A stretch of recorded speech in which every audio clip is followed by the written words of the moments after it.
K.K. Mishra, Chemistry, video for class 11th. Today I discussed drawback of Rutherford atomic model. Rutherford atomic model is just like a solar system. In a solar system, planets rotate around the sun. Here, the nucleus like a sun and electrons like planet, so electron rotates around the nucleus. According to electromagnetic theory of Maxwell का electromagnetic theory है, when a charge, इन्होंने क्या बताया यह theory, when a charged particle accelerated should emit electromagnetic radiation. जब वह charge particle लगातार continuously rotate करता है सर्कुलर पाथ पर, तो वह इमिट करता है अपने एनर्जी को, रेडिएशन करता है.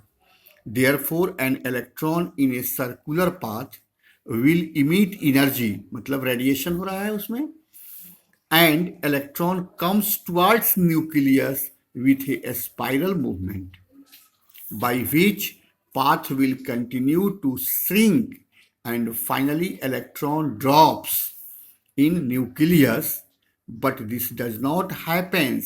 Thus Rutherford's atomic model cannot explain the stability of an atom. अर्थात सेकेंड इसका ड्रॉबैक जो लिखना होगा, ये क्या लिखेंगे हम लोग, Rutherford atomic model can not explain the stability of an atom.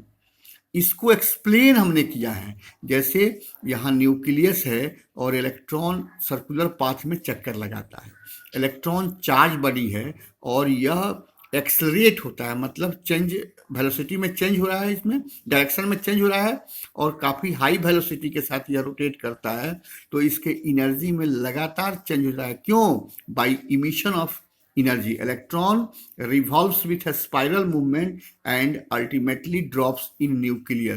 जब ये एनर्जी चेंज करता है, डेल्टा ई दिखाया हमने, इमिट एनर्जी है रेडिएशन का, जब यह कंटिन्यूअसली इमिट करता है, तो एनर्जी को इमिट करता है, तो यह न्यूक्लियस की तरफ आकर्षित होते जाता है, क्योंकि इलेक्ट्रोस्टैटिक फोर्स बढ़ जाता है जब रेडियस कम होगा तो, और अल्टीमेटली ये सिंक करते जाता है स्पाइरल मूवमेंट से और अल्टीमेटली जाके ड्रॉप कर जाता है.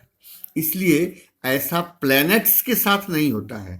This feature does not exist for planets because planets are uncharged. वो अनचार्ज होता है और यहाँ इलेक्ट्रॉन जो है, और रदरफोर्ड क्या कहे थे, जस्ट लाइक ए प्लैनेट.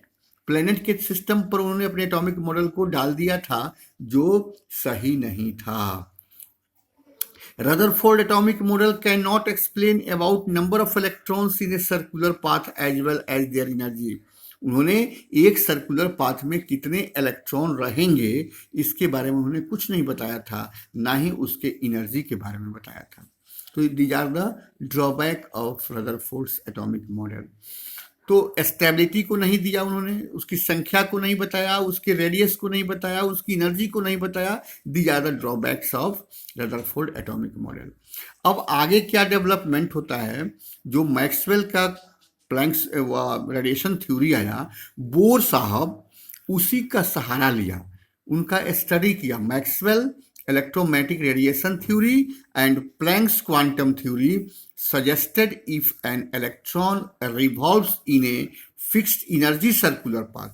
इनका जब उन्होंने अध्ययन किया, इसमें जो मिला उनको ये बातें, तो वो कहते हैं कि यदि इलेक्ट्रॉन सर्कुलर पाथ में नहीं, फिक्स्ड एनर्जी के सर्कुलर पाथ में वो रोटेट करें, they does not emit energy continuously but discontinuously. ये स्पाइरल मूवमेंट में जो लगातार एनर्जी का क्षय हो रहा है, अब वो कहते हैं कि यदि ऑर्बिट में इलेक्ट्रॉन मूव करना शुरू हो जाए, रोटेट करना शुरू करे, तो ऑर्बिट का फिक्स एनर्जी होता है, और फिक्स एनर्जी किसका होगा, कहता है कि उसके लिए एंगुलर मोमेंटम का मान यदि h/2π हो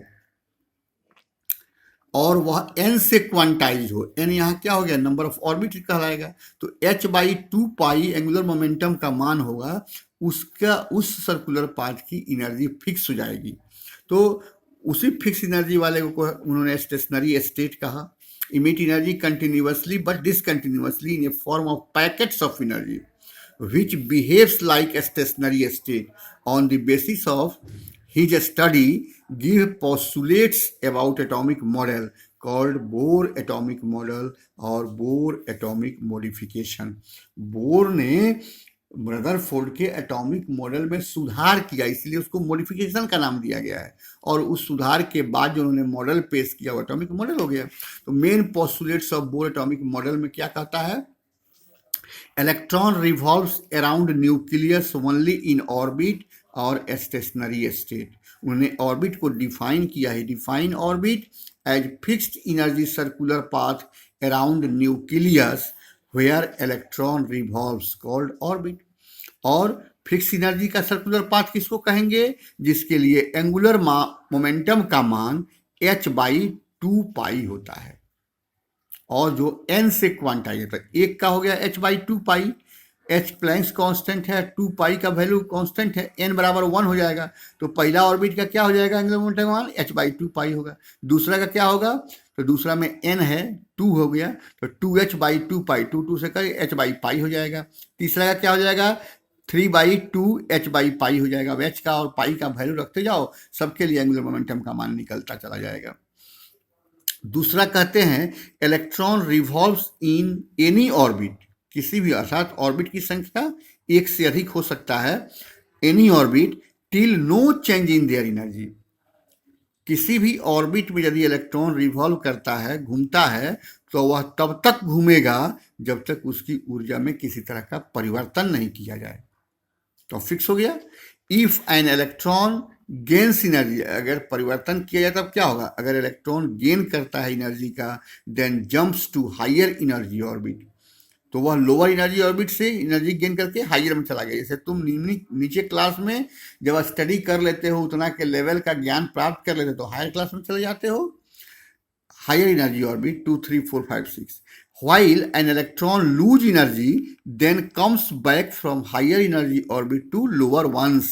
यहाँ मैंने दिखा दिया है, पहला से चौथा, तीसरा, दूसरा, दूसरा से तीसरा, चौथा, पांचवा, छठा पर जाएगा। कैसे जाएगा? After gaining energy electron jumps to higher energy orbit, lower से हायर में जाता है। और जब हायर से लोअर में आता है तो क्या होगा? By losing of energy. ये तीसरा कहता है if he suggested the number of electrons in different orbit, जो बोर ने नहीं थी, रदरफोर्ड ने नहीं किया था। बोर जो है डिफरेंट ऑर्बिट में इलेक्ट्रॉनों की संख्या को निर्धारित किया है by 2n², where n is number of orbit. तो पहला ऑर्बिट में क्या हो जाएगा? 1², 2 × 1², 2 इलेक्ट्रॉन हो गया, 2 × 2², 8 इलेक्ट्रॉन, तीसरा में 18, चौथा में 32, पांचवा में, ऐसे आप नंबर ऑफ इलेक्ट्रॉन्स को निकाल सकते हैं बोर के इस सिद्धांत के आधार पर। नेक्स्ट कहता है he also determined radius and energy of each orbit by formula. Radius के लिए फॉर्मूला दिया था उन्होंने, n² h²/4π² mze²।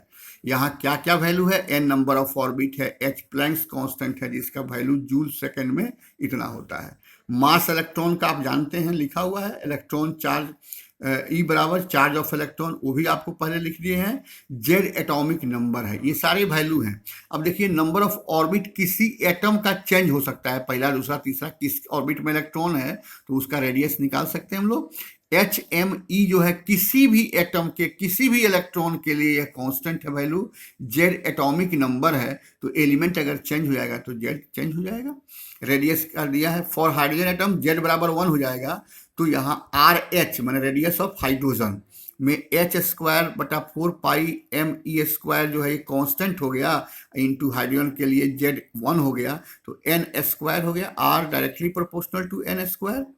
All are constant, hence radius of an atom depends upon number of orbit. Number of orbit increases, radius of atom also increases.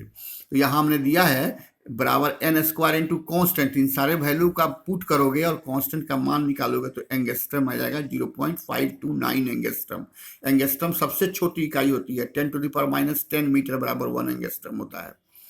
और N के लिए दिया है उन्हें, और आर एच के लिए क्या हो जाएगा, यही वैल्यू हो गया।